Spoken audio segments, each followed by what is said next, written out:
MSc आज के ज़माने में एमएससी करता ही कौन है। मतलब मास्टर्स करना ही है तो एमटेक करो या फिर एमसीए करो, but who does MSc? Seriously इतना बड़ा क्लेम कर दिया। हाँ, तो मास्टर्स डिग्री करने के लिए स्टूडेंट्स अपनी लाइफ के 2 साल लगा देते हैं। नॉट ओनली दिस, आजकल तो आईटी का ज़माना है, तो क्या मास्टर्स इन साइंस करके कुछ फ़ायदा होगा? Let's find it out in this video. So hello everyone, I am Neha and I myself have done this course, that is Masters in Mathematics, that is MSc Mathematics from Savitribai Phule Pune University. So आज के video में मैं आपको बताऊंगी क्या सच में masters करने के बाद आपको better opportunities, better career options, better jobs मिलते हैं।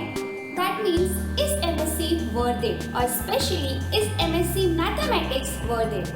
अब इंडिया में MSc बहुत सारे सब्जेक्ट्स में होता है, but since I have done it in masters in mathematics, तो मैं आपको एमएससी मैथ की रियलिटी बताऊंगी एंड अपना एक्सपीरियंस भी शेयर करूंगी। So starting with the first thing, that is getting a job. Now after MSc you can choose from multiple career options, जिसके लिए ऑलरेडी मैंने एक वीडियो बना रखा है। So if you want to pursue research और teaching, then तो आपका डेस्टिनेशन इसी रास्ते से होकर निकलेगा, क्योंकि एमएससी तो मिनिमम एलिजिबिलिटी है रिसर्चर्स एंड टीचर्स के लिए।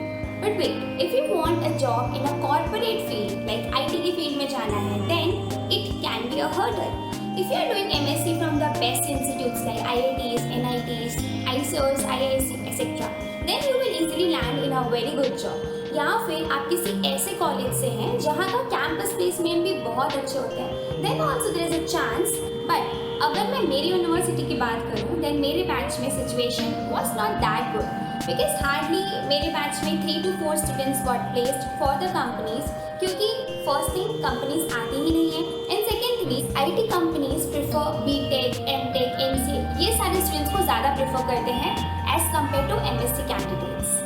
Next is about getting a practical knowledge. तो honestly saying मुझे नहीं लगता कि MSc के बाद मुझे कुछ practical knowledge milli, because the subjects we were taught in MSc Math were inclined to pure mathematics, जिसमें आपकी practical skills उतनी ज़्यादा डेवलप नहीं होती है। हाँ, आप प्रूफ्स करना सीख जाते हैं, सब्जेक्ट्स को कैसे कनेक्ट करना है ये सीख जाते हैं, बट अगर मैं किसी कंपनी में जाना चाहती हूँ या फिर I want to pursue any other career option except teaching और रिसर्च, तो मुझे ये सब नहीं काम आएगा, राइट। ऑल्सो जो सब्जेक्ट्स अप्लाइड मैथमेटिक्स के थे उसमें भी मुझे लगा कि काफ़ी कोर एंड प्योर मैथमेटिक्स सिखाई जा रही है, प्रैक्टिकल इम्प्लीमेंटेशन उतना ज़्यादा नहीं था। Now it again depends upon the institute. जैसे कुछ कॉलेजेस में MSc in mathematics and computing होता है, जहाँ पर आप प्रैक्टिकल चीज़ें एक्सपेक्ट कर सकते हैं, तो अदरवाइज गेटिंग प्रैक्टिकल नॉलेज और practical skills in masters course is very rare. Doing MSc for a backup, I have seen many of my friends who were preparing for some government exams and side by side वो MSc भी कर रहे थे, thinking that 2 साल बाद हमें degree भी मिल जाएगी। So you see, आज के टाइम पर MSc को बैकअप ऑप्शंस रखते हैं, they don't prioritize this degree. Next thing we have is MSc doesn't teach you any skill. अब स्किल्स की बात की जाए तो MSc के बाद आप रिसर्च रिलेटेड स्किल्स ही डेवलप कर पाएंगे, लाइक रिसर्च पेपर्स कैसे लिखते हैं, बुक्स कैसे रीड करते हैं, कौन सी बुक से क्या रीड करना है, ये सब। बट अगर मैं लार्जर फ्रेम से देखूँ तो अगर मुझे रिसर्च नहीं करना है तो मुझे बाकी की स्किल्स खुद से सीखने पड़ेगी। I can not be dependent upon this course to teach me this skill. Now again it depends upon your university. जैसे मेरी यूनिवर्सिटी में फर्स्ट ईयर में सारे मैथमेटिक्स के सब्जेक्ट्स थे, बट इन सेकेंड ईयर में, that is from 3rd semester onwards, हम कुछ सब्जेक्ट्स बाकी फील्ड से भी चूज कर सकते थे। So many of my friends opted for machine learning, for Python programming. In fact, I went for database management systems. So Pune University में ये option available था, which gave us the flexibility to learn some other courses, जो कि practical world में भी काम आ पाए। लेकिन again, not all the universities have this structure. Now talking about long-term career growth, if you are patient enough that you are willing to do PhD and then postdoc, then masters is fine.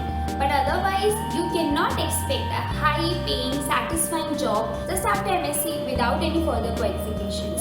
तो जितनी भी मेहनत आप MSc के 2 साल में करेंगे, I don't think that expectations of having a high-paying job fulfill होंगे. So please don't keep such hopes. Now, अगर आप MSc करना ही चाहते हैं, तो आपको returns तभी मिलेंगे when you do it from a very good institute. And उसके लिए you will have to qualify some exams like IIT JAM, CUET PG, JEST exam होता है, देन TI फॉर IISc का एग्जाम होता है, एंड अब तो CSIR नेट भी आप MSc के बाद दे सकते हैं. So yes, now you have many options of getting into one of the best institutes and pursuing your masters. So yes, this was my perspective on pursuing MSc. आप comments में ज़रूर बताना कि आप क्या सोचते हैं. Is MSc worth it? If you have any doubts or queries, you can let me know in the comments below. I will see you in the next video very soon. Till then, keep studying, keep hustling, take care. Bye.